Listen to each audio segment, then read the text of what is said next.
Welcome to Keep It Together. We're an online talk show that offers businesses, leaders, entrepreneurs, expert panel advice on how to keep it together during COVID-19. Episode 1 is about fighting tigers. Are we really designed to fight tigers every day? And how do CEOs, leaders, business managers, entrepreneurs cope with the challenges of constant changes? And we're not just fighting the spread of COVID-19, we're fighting the psychological pandemic of COVID-19. What's actually happening to our brains when our three worlds come together, home, personal, and work? And what we've got is expert panel advice, psychologists and organisational coaches coming together to explain how our brain is coping, or maybe not coping, under the attack of COVID-19 stress. Welcome, Anton. Good to actually connect, whether it's face-to-face normally and in this new world, and it's now on Zoom. Yep. Nice to see you too. Look, Keeping Together is an online talk show, and what we're wanting to do is offer businesses, leaders, and C-suite level people in the workforce, entrepreneurs like myself who run a business and a thriving business prior to COVID-19. And we now find ourselves in a new way of working. And with that also the three worlds that we normally have, which is your work life, your home life, and your family life, coming together and crashing into your bubble. And we've all have very different coping mechanisms and ways of getting through that. The lockdown has really been quite challenging for some people, and particularly for businesses. People who look after people are really, really working hard to keep it together. And the first episode, I'd really like to talk to you, Anton, as a psychologist, to give us an understanding of what's happening in our brain, and more importantly, what do we present in the workplace, and what are some of the behaviours you may see from people that you wouldn't normally see. So tell me a little bit about what is happening in my brain at the moment, running a business of, it's not going as well as it normally is. Everyone's working from home. What would you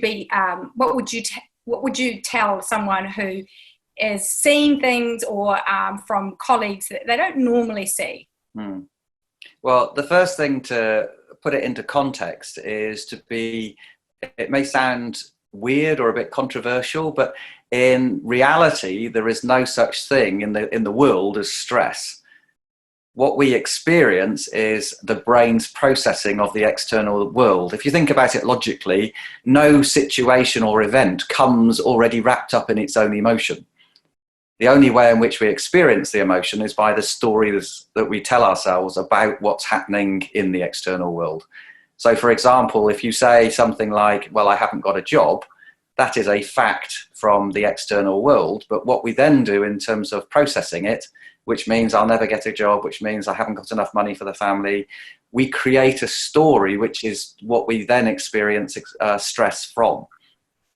So if you're working from home, for example, and you've got a lot of things going on, again, those are what we call pressures. They're not stressors. The stress comes from how we go, well, I should be a good parent, I should be a good worker, I should be performing exactly as well as I always have done. This transition period, I should be able to sort it out a lot more quickly. And what we're doing effectively in terms of our brain is that we're creating an internal stress response.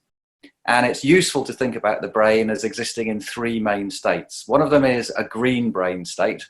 And the green brain state is when we are effectively listening to what's going on in our emotions. We're aware of the outside world, but we're able to problem solve and think about it in a reasonable and rational way.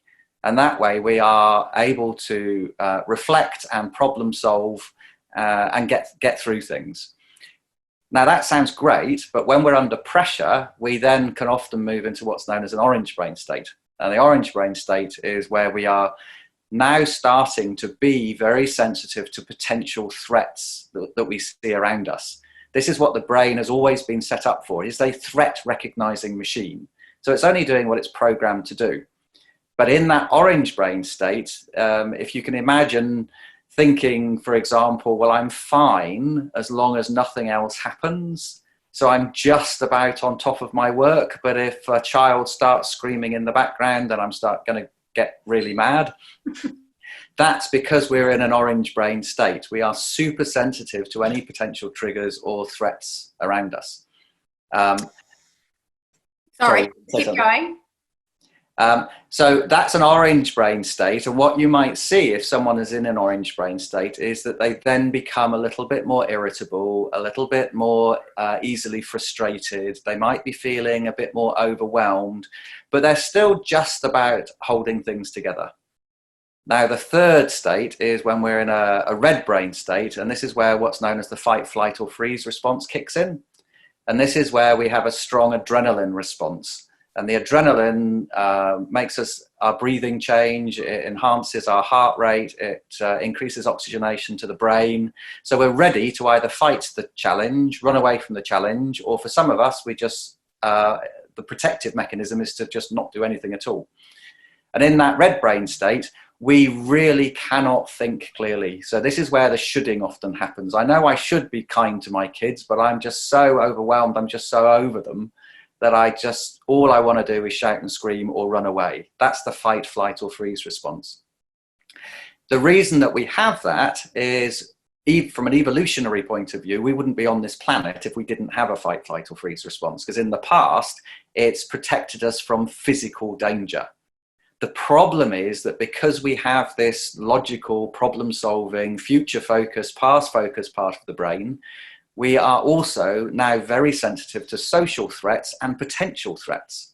So we can be absolutely fine in the present moment, but if we start then worrying about what's going to happen in the next 2 weeks or the next 3 weeks and thinking about the unknown, just by that process of thinking, we can go into an orange brain state or indeed even a red brain state.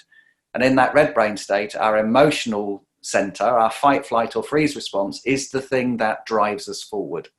And a classic example of that is if you've ever been to the supermarket hungry, you might notice that what's in your shopping basket is slightly different. And that's because your rational brain is going, I should eat lettuce, I should eat healthily. But your fight, flight, or freeze response, the emotional part of your brain, the part that keeps you alive, is going, but I'm hungry, I need fat, I need sugar. So for people at the moment, there's a lot of uncertainty around. They don't know what the future is going to hold. And even though the present moment might be quite familiar, home is very familiar, the roles that people are playing are not, because they are, as you were saying earlier, they're amalgamated together. I have to be now, I have to be a partner, I have to be a parent, I have to be a worker, all at the same time. How on earth does that work? I don't have the systems, I don't have the hard wiring in my head to be able to go, I know how to do this. So there's a transition period where when we start to get into new habits, once we've got those new habits, we feel more secure because we're more familiar. But during that process of transition, we feel very uncertain and our brains respond to uncertainty with a fight, flight, or freeze response. And if we spend a long time in that orange brain state where we are super sensitive to threat, then we end up, from an emotional point of view, we end up with what's known as a cortisol response rather than adrenaline response.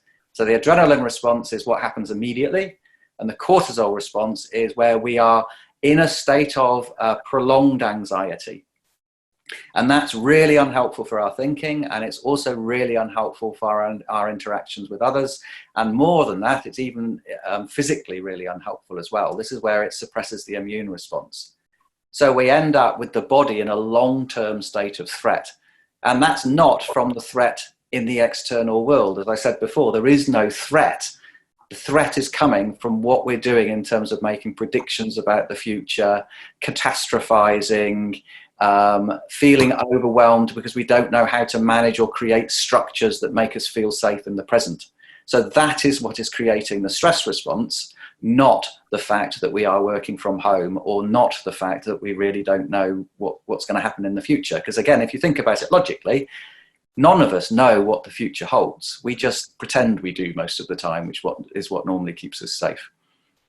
So I think in the lockdown, we've all gone through this we've all gone through the green brain and the logic, and then we kind of go roller coaster in the amber brain, and then we go into the red brain. And then essentially under lockdown, we are potentially suffering from prolonged stress, which, as you said, as it doesn't exist, it's how you react to it, right? So in my brain, I'm trying not to catastrophize. All I'm thinking is, if that prolonged stress continues, I'm really going to struggle to keep it together. Yeah. Right. And if I'm running a business, or I've got a team that I'm managing, and people don't know that this is what's actually happening, and this is why we're doing this. Essentially, it's to go, hey, guys, here's a flag that you need to look out for your teams, because they're actually going to be going through these different brain states, and potentially some people will have a prolonged stress. So what should you look out for if you are, managing someone, and what could you do to be, because essentially every manager, every entrepreneur, every leader has become a counselor. Yes. And we're not skilled for that. Normally, HR department is what you do. An HR department is at home somewhere in the suburbs. They'll be overworked. So what could we do today for someone who is working for you, or yourself, that you can kind of go, actually, the reason I'm feeling, well, I'm not too sure what I'm feeling, but I'm not feeling myself. Yeah. Well, so first of all, you asked about the early warning signs, if you like, what to notice that is starting to tell you that you might be sitting in an orange brain state more often. Yeah. And the first early warning signs are the things that everybody would know anyway. If you're noticing a disturbance in your sleeping pattern, if you're noticing changes in your eating patterns, if you're noticing changes in your mood, such as increased irritability, increased tiredness, all of these are signs that the body is under stress. And people respond to stress in very different ways. Some people tend to shut down. Some people tend to overcompensate and try and do more of what they were doing before. Other people will get easily into an angry state. But the early warning signs are behaviors that are not usually you, if you like. And you mentioned this earlier. As a manager, what you can start to do, the first thing is just to help people notice that. Right. And say, well, I've noticed that normally you're quite reflective and a good problem solver, and I've noticed that you seem to be struggling to think, or finding it hard to concentrate, or seem to be a bit more irritable than usual. And it's not useful to ask the question, why? Why are you feeling like this? Because as you rightly said earlier, most people don't know. They can give you some answers, but that's not really the point. What's much more helpful is to say, well, what are you noticing? What are you noticing yourself in terms of your irritability? What are you noticing in terms of when you go to sleep? And just people talking about how they're feeling, it's known as a cathartic release. And the act of just talking about a feeling reduces the intensity of that feeling in and of itself, even if you do nothing else. The other thing to bear in mind is that some people are really good at talking about their feelings, and other people are really uncomfortable talking about their feelings.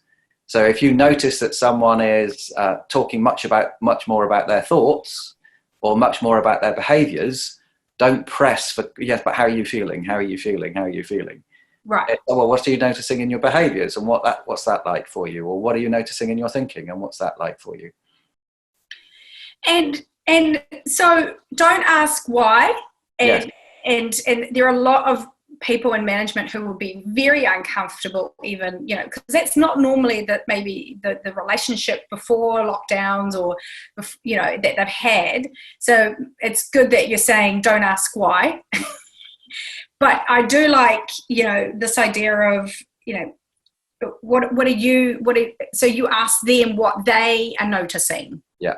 So I've noticed that you seem to be a bit more irritable than usual. What are you noticing? What's standing out for you? Right. And you can say, when did you first notice that, or what's changed for you? But if you ask, why are you feeling like that, that's immediately making people have to either defend or explain. And so that can put an orange brain into even more of an orange or a red brain state. People may become avoidant or defensive, or especially in this society where it's not been okay to not be okay.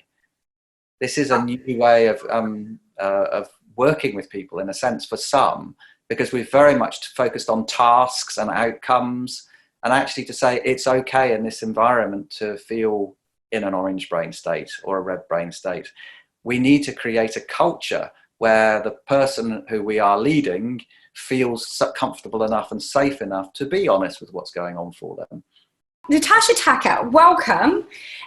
Now, Natasha is an organisation learning and development specialist, and we've just had her colleague, Anton, who together they form Divergent Thinking. I affectionately call them the Neuro Duo, and their area of specialisation is around neurodiversity, but you have had a very long life as an organisational coach, and I would love to seek your advice, Tasha, around what Anton has just been explaining to me, which is we're probably going through our brain being attacked by tiger mode with everything changing, the three worlds crashing at home, home life, work life, and personal life all coming together.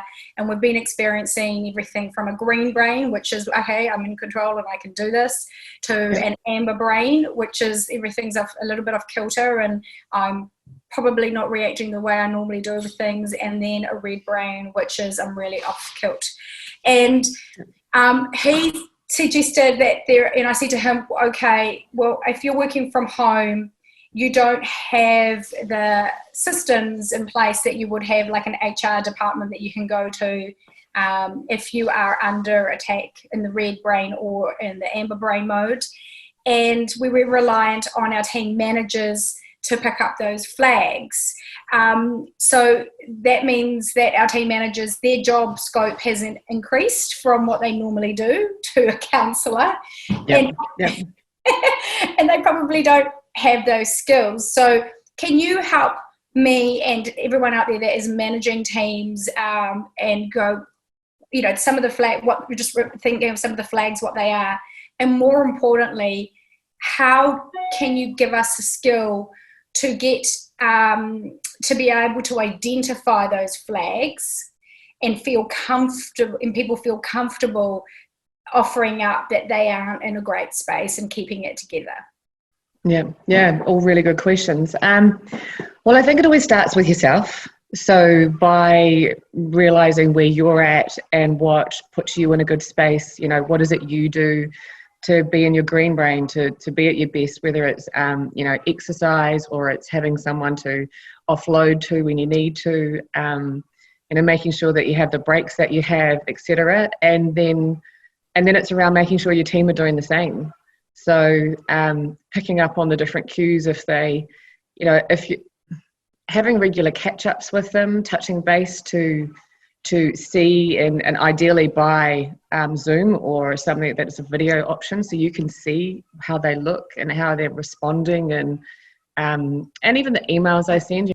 Tasha, just on that, you mentioned something, a really good tip before we were recording. You said one step was to, as a leader, be vulnerable and tell them it's something about yourself. Now, tell me more about that technique. Well, yeah, by starting off a meeting running a meeting and sharing how you're feeling. I mean, leadership's around displaying the skills that you want others to have rather than telling them what they should do. So So do it yourself, set up a meeting, and in that meeting, it might, different people process differently. So some want to talk about feelings, some want to talk about data, some structure, some want to get going on stuff. So I think with the meetings, it's around making sure you cover all those things, because that's how different people feel good. They feel safe having that information that suits them, and sharing how you're feeling, asking others how they're feeling. And in those meetings, not everyone is going to share in that meeting. So having catch-ups at least once a week with your guys to see how they are feeling. And again, sharing what's working well for you and asking them what's working well. Or if they're not forthcoming, asking permission to say, look, I've noticed that you're not quite your perky self, or, you were quieter than normal. What is it how are you feeling? How can I help? Starting building probably a different relationship, because you're around each other less. Therefore, the challenge of video and Zoom is it's actually quite tiring, because you're trying to pick up on more in a different way, if that makes sense. Yeah. And I've noticed that you and Anton also say that, hey, I've noticed this behaviour, rather than, oh, why are you feeling the way you feel? And it's something to do with the reflective technique. Tell me about that. It's reflective technique as in, Lena, gosh, you're looking really great today. Reflective technique can be around things. I was just trying to think of something off the cuff, but like this morning I was feeling a bit flat, and one of the girls on my team, she's like, hey, you don't look your normal perky self, what's up? And it sort of, and we were in work mode, and it enabled me to go, yeah, actually yesterday was a little bit of a downer. And what I actually did after a couple of calls, I went and took the dog down the end of the road and sat at the park and talked to a girlfriend, because I was feeling a bit flat. And so then it showed I was human. The other thing we talked about with Anton was being vulnerable yourself to let people to open up, right? And then when people do go, actually, I do want to say something, or feel like, sometimes people will hold back because that's not the relationship, or that's not the culture. And it's a little bit a little bit controversial that if you didn't have a psychologist, can you ever say it right now? Psychologist. If your business partner wasn't a psychologist, look at me. No, but if you didn't have a culture that was safe, and to start off with, what could you do? Because someone's going to have to say, look, I'm really, really struggling, and I don't know, if they don't say it, but they need to say it. What could you do almost to push up, to get your boss to be a better leader? Because some of us don't have amazing bosses, right? No, have had plenty of them. So what could you do if you maybe don't have a leader that is comfortable being vulnerable and letting other people talk about their feelings, and you almost need to lead that conversation and lead your leader? How could you do that? Can you do that? It depends on the leader, but it's definitely worth having a try, because if your leader isn't naturally that way, but you are, a really important part we look at is the different skills we bring, and we don't have to be good at everything. We just ideally have other people who can help us with the things we're not so gifted at naturally. So I think, definitely by even sharing how you're feeling, or asking permission to be more vulnerable with the leader in a one-on-one conversation to set it up, and then sharing how you're feeling and almost observing their natural way. If they're naturally more data, they want information, or if they're naturally more structured, appreciating what they bring. Also, if you've noticed other people in the team are struggling and want to bring up that side of it, sharing that and saying, shall we have a try? Can I help you have a go at doing this? Because one of the things Anton and our team did this week, because we're quite a newly formed team, we did a value session, and it took half an hour, probably took less actually, about 20 minutes, and we had them do a little bit of pre-work, and everyone shared like their top 3 values, And then Anton facilitated what our top 3 in the group was, and it just brought this warmth. And there was so many similar values that it kind of created a space. So even doing something like that, as well as in your team meetings, having structure where you talk about the facts and the processes that you're doing new, working from home, what have you. You talk about what people are doing, but you talk about how everyone's feeling as well, so that it's in the agenda, people are aware it's going to come up. And maybe part of it is you talk about, it's a different environment right now. How do we set up like a team charter almost? Like, how do we interact with each other? How are we going to be kind to each other? And even saying stuff like that, like, how are you feeling right now? Or, how's the environment going? And being kind to people and going, we don't expect right now for you to be 100% because there's all this other stuff going on. Just letting people know it's okay. But if the person's not naturally good at that, I think, and you are as a people person, bring it up, because they're quite possibly aware, but they don't know what to do about it. So it's a great opportunity. The outtake is, when Anton was saying, there's all these triggers that could happen, lack of sleep, lack of, eating, doing irritability and all that, and then you're not being yourself. And then said that's one of the indicators, not being yourself, and you're landed in the same place. So it's like, be yourself, and not just trying to change the way things are, but even to speak in your mind and trialing it, not holding back. Because I think that's part of the red brain pressure, is that you're just piling on all these things. Because when you're at work in an office, you play a role, don't you? Yes. Yeah, generally, yeah, totally. And you get and because you transition to work and from work, you kind of shift from home into the next role. So yeah, there is a huge opportunity. And just being honest about how you're feeling. It's a great opportunity. Well, I'm going to be honest about how I'm feeling right now, Natasha. And I have to say that in the several months of knowing you, I always walk away from a conversation with you and Anton and feeling like a little bit better about what's going inside my head. Good. And which will slowly feed into feeling a little bit better about myself, right? Yeah, and so, totally. and that's a wonderful thing when you are leading people and you're helping people to lead people. So thank you so much for your time, and I'm going to be catching up with you very soon on another topic, which is grieving about the lack of productivity in this new working from home environment. So yes. I'll catch up with you then, and thank you so much for your time. Welcome. Thank you very much. I've enjoyed it too. Welcome, Jerry Beale. Thank you so much for joining me and the Keep It Together crew. I've asked you to be part of this crew because I love what you do. Chief Happiness Officer, is that right, at Tickled Pink? And you are essentially a culture coach, leading teams and designing health and wellbeing employee engagement programs, I should say, that drive happiness and business growth by growing people, correct? That's perfect. Oh, wonderful.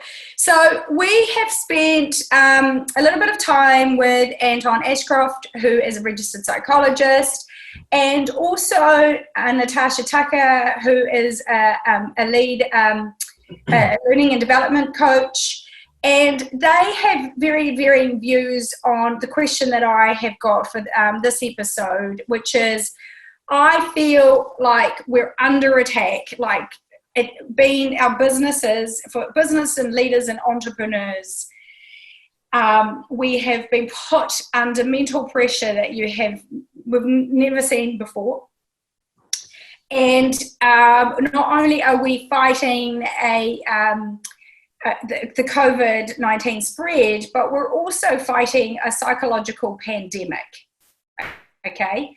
And what does that mean for organisations? What does that mean for leaders? And Anton has already spoken to us a little bit about how you can cope under the roller coaster of a red brain and a green brain and an amber brain.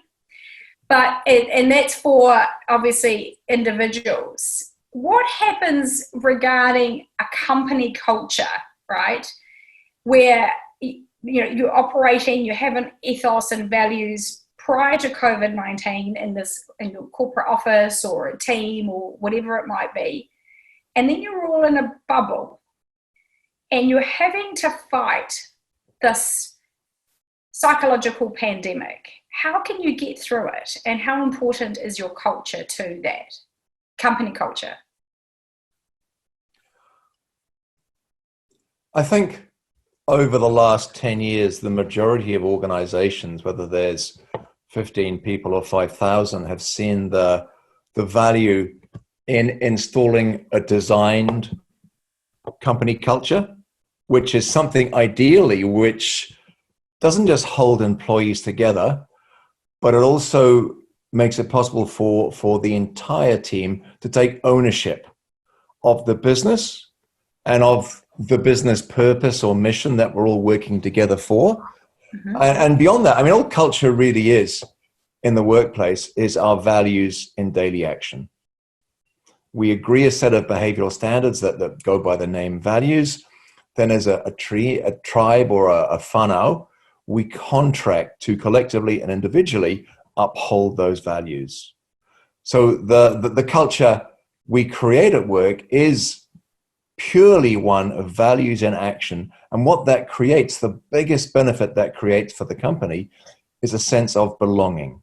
Mm-hmm. You know, as creatures, we have a basic need for belonging. You know, under the three big needs of autonomy, competence, and relatedness, that's where we get that relationship with other creatures. So that company culture is a crucial glue, if you like, which enables the leader to leverage the values, to put in place certain practices, to sustain that culture and remind everybody that you are part of something, that you're not alone. And as you said, you know, we're facing an existential situation outside with COVID-19 that's creating a whole lot of both visible and invisible pressures and stresses on people. Before I go any further than that, I mean, Deloitte pointed out last year that today, in a large survey, more than twice as many employees are motivated by passion for their work and their business purpose than pure career ambition. So having that sense of aligned purpose is really, really important. So you're saying that if we're facing the psychological pandemic and you have a great culture and you have values and alignment, you should be able to get through it, even if it's a work at home basis, right? You know, or is the challenge that how do you take that culture and then apply it into a fragmented work from home? Is that what we need to be? That's exactly what I'm talking about. Yes. This is assuming you have a good culture, by the way, isn't it? Yeah. Okay. I think an organization which has at worst a toxic culture, or at best, if there's no culture, it will be a default culture. And that really is a situation where the biggest job titles, the biggest egos, the largest voices are the ones that are most apparent.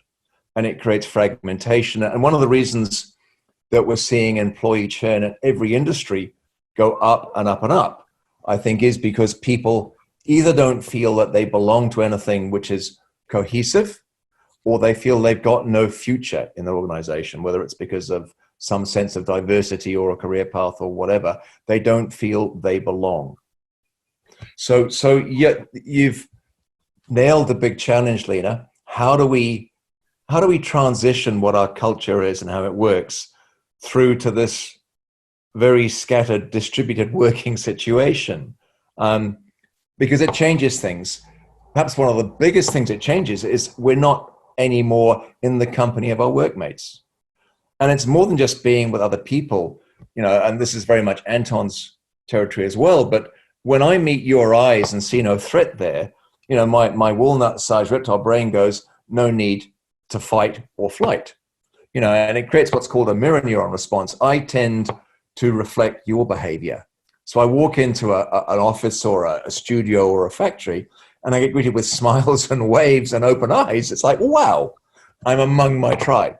Mm. Now, sitting at home, whether it's just me or whether I've got my family around me, I don't really have that to the same degree. So that's the first thing. Secondly, obviously, in a logistical sense, I'm now being managed far more indirectly. And if I'm somebody who is prone to needing a lot of support, who's perhaps lacking in confidence, or I'm new to the business, I'm going to find that really hard because I've got this resounding silence where there should be somebody offering me guidance and support. And the third big thing is that all the routines and rhythms that I've become accustomed to over my working history are gone. You know, I'm now getting up perhaps in a household full of other people or on my own, but I've got none of the reminders. And we know that, you know, the familial drive to work or whatever it is creates a sense of comfort and routine. So, you know, we've now got this new situation. And as a result, lots of lines are blurred. My work life becomes my work life, becomes my home life, becomes my home life. And it's really hard to create boundaries. And boundaries are really important, both individually and collectively, for well-being. So that's the first thing. And then, I mean, looking at how we deal with this, I believe that our culture will come to the rescue if we channel it through 4 key pillars. The first thing is trust. A healthy organizational culture, whether there's 3 of us again or 3,000 of us, does actually require trust to be established and sustained between myself and my boss or my other teammates. And part of the culture and part of the values is to ensure that that trust is honored. So trust is crucial. And right now, not even because of what other people are doing, that trust is going to be tested. Because I can't hear you, I can't see you. I'm not getting the feedback, the smiles, which reminds me that I'm in a safe place. Yeah. And again, you know, there are people out there who I know are suffering in silence because they go to work not so much for the wage or whatever, but because it's their company. Mm. And people go to work because that's where they get their affirmations. You know, and some people who are chronically prone to a sense of unworthiness will be hurting like hell now because they're at home and we can't see them. Yeah. So a core part of both the functional management of the remote working team and the culture is to ensure that those people are actually seen and we respond to their distress. The second pillar, and you've touched on that, is rhythm. We've got to rebuild or recreate a routine for now. And one point which is coming out from a lot of sources that I respect is it is not healthy to treat this as temporary. Yeah. You know, it may well be temporary if temporary is 3 months or 2 months or whatever, but it's not going to help the working of the team and our culture because temporary suggests I can actually only put 1 foot in. I can semi-commit. It's not going to last. And as a leader, you have to say to the team, now is now, let's make the best of now. And that means we have to do. So build your rhythm routines. And again, there's a lot of guidance out there on how to do remote working, how to create organizational coherence, etc. So I needn't repeat that. But it is just around creating a rhythm, around organized meetings, and also around what I would call random interactions and meetings as well. Mm-hmm. You know, we have to create the sense of togetherness, even though we're not physically together. The third pillar is connection. We've got to keep the team connected. Excuse me. So again, through the regular Zoom meetings, whether it's one-on-one calls, I'm asking some of my clients to set up buddy systems. If we know somebody is new to the business or is potentially struggling or has been through something before, there's like a health crisis, get one of their workmates who they feel comfortable with to actually buddy up and to call them every morning and every evening. Just, how you going? If the answer is fine, that's brilliant. But if the answer is not fine, at least somebody is aware of what's going on. They're not suffering invisibly, and that's crucial. Another part of connection is using our values, whatever they are, as a compass bearing. Those values need to be brought to life and modeled by the leaders and by the senior members of the team as well. You know, even if you need to be a little bit contrived, you have to make these values visible to everybody through these little tiny screens we're now working through. And as we do that, look for who takes part, who participates, and who hangs back. And again, let's look after those who hang back. Why are they hanging back? Is it because of something they're going through? Are they not understanding what's required? We have to ask the question, which really brings me on to the fourth point, which is communication. Over-communicate. Rather than not hearing from you, I'd rather go, oh my God, it's the third call today. We have to over-communicate. And as a leader, you have to lead that, again, in over-communicating to your immediate management group and what they do with the teams that they're looking after. Make sure you've got set calls, the rituals you have, if you like, to set the expectations for the day or the week. And then support that with more emails, more calls, however you choose to communicate. And then also it means that if you are using a video conferencing tool like Zoom, you've got to have some protocols in place. And I won't go into that, but there are plenty of good guidelines out on the internet, Brad. Okay, here's how you run a structured Zoom meeting without everybody talking at once, you know? But you've got to make those, especially the formal meetings, effective and productive, but also inclusive. So again, that means looking out for the quiet ones, the introverts, the empaths, the ones who even you suspect might need support. But also, given the situation I mean, we've all got trainer wheels right now. We're all learning how to do this. So there may be people you feel are in a good space and they're not. So again, those rhythms of trust, rhythm, connection, communication are how you will transition your culture into the situation currently.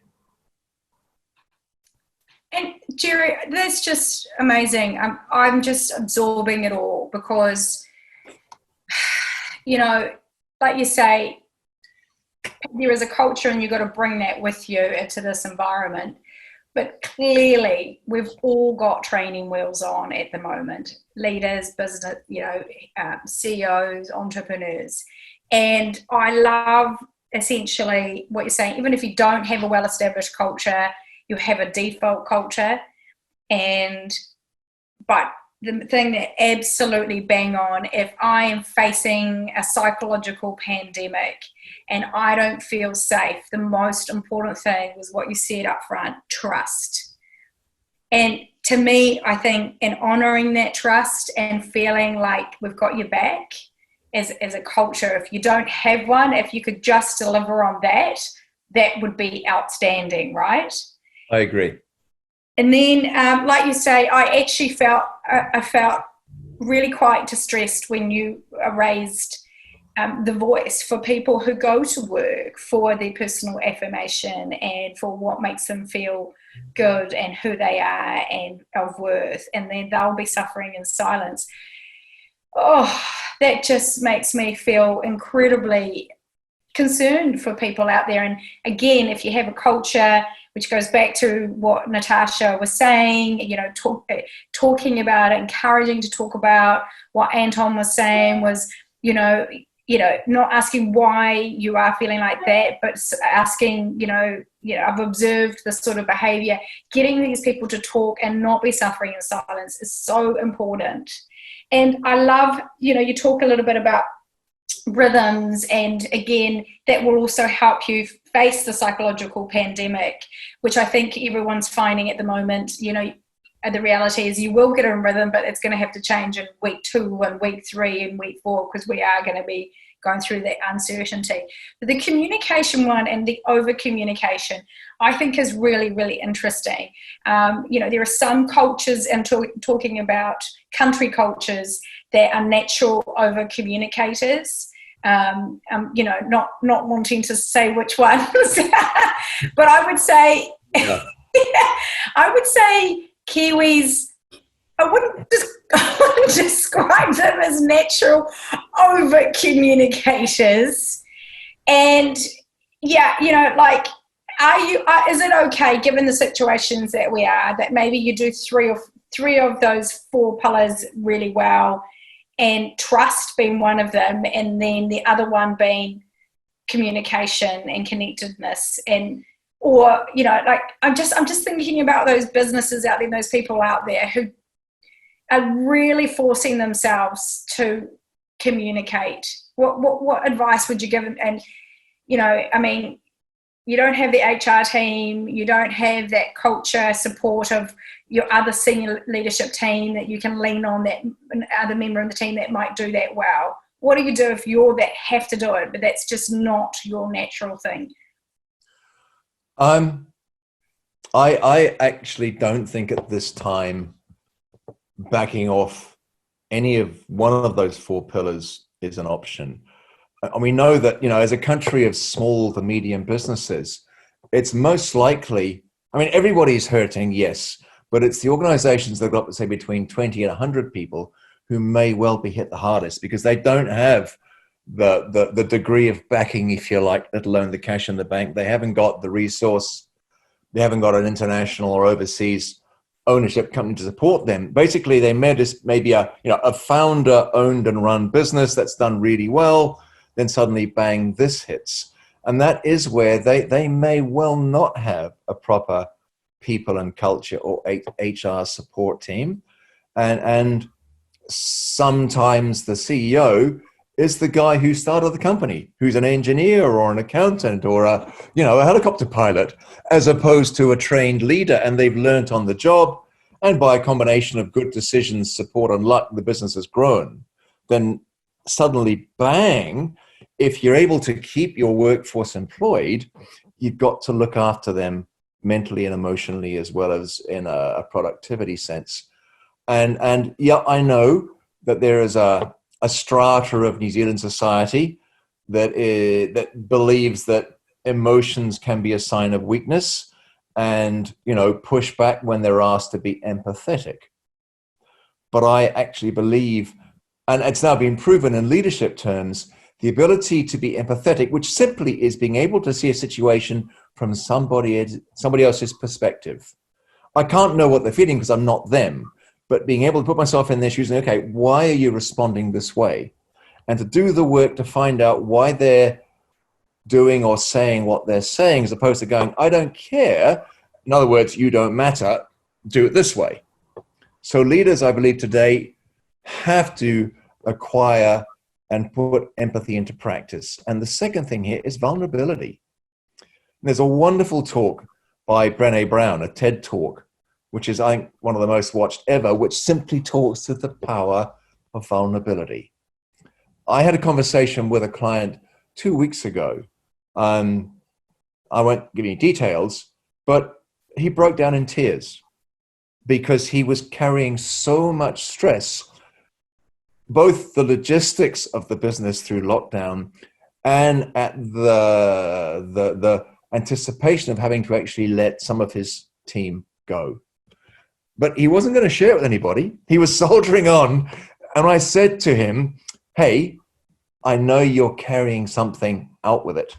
And it just came pouring out. So often those people who are least prepared to show their emotions are the ones who bottle it up themselves. And that leads obviously to the potential for physical unwellness, but also it means I'm not making the best decisions. If I'm wound up like a drum with all this stress and anxiety and worry, I'm not my best self. So I do think this situation is an opportunity for people to grow my own skills as a human being, to lead through humanity rather than through process. And we know that, again, another of the reasons that employee churn is climbing is actually through poor leadership. We have managers who have spent 10, 12 years on the tools who are suddenly given control of a bunch of people. They haven't got a clue. They've got to learn how to caretake the ebb and flow of human emotion in order to keep the team working properly. And it's an awfully big ask. So I think there is both a need and an opportunity now for people in that situation to actually open up and share how you feel. And I understand, that our psychologists talked about the difficulty with some people when we ask them to explain what are you feeling, because there's no way they want to talk about how they're feeling. It's unnatural. But when I'm working with groups and individuals, I do try and separate thinking from feeling. All you're telling me is what you're thinking. Okay, what's behind the thinking? Because typically it's the thoughts that create the emotions. We can't control emotions, but we can control how you respond to the thoughts that create the emotions. So I think as a leader, it's really important that I learn to connect on human terms, simple emotional terms with my employee team, as well as what I ask them to do in the business. But I cannot manage my human team as a process or a project. And it's interesting because, you've all come at all the same response. You've said, I take your point on, you know what, you can't just do one of these 3 or 4 things of your culture pillar, which, by the way, I need a diagram. I love this culture pillar. Essentially, it's your artillery to fight the psychological pandemic. And also another part of your artillery is everyone has said and agreed vulnerability. Demonstrate your own vulnerability as a leader, and then other people will also share how they feel. And empathy towards other people, how they feel about this. And that will actually all help us get through this, because there is no guidebook for coping under a psychological pandemic for businesses and leaders. I'm so thankful, Jerry, for your advice. I'm a little bit jealous that I haven't been through one of your workshops and your teams, but I'm sure when we come out of the bubble, I'll get to shadow you and see you in action. Then welcome to do that. I'm looking forward to our next episode, and I'll get you to come back to talk a little bit about lockdown anxiety. And we will also be talking about what is this feeling of grief as well that we are feeling. So thank you so much, Jerry, and we'll be seeing you real soon. My pleasure.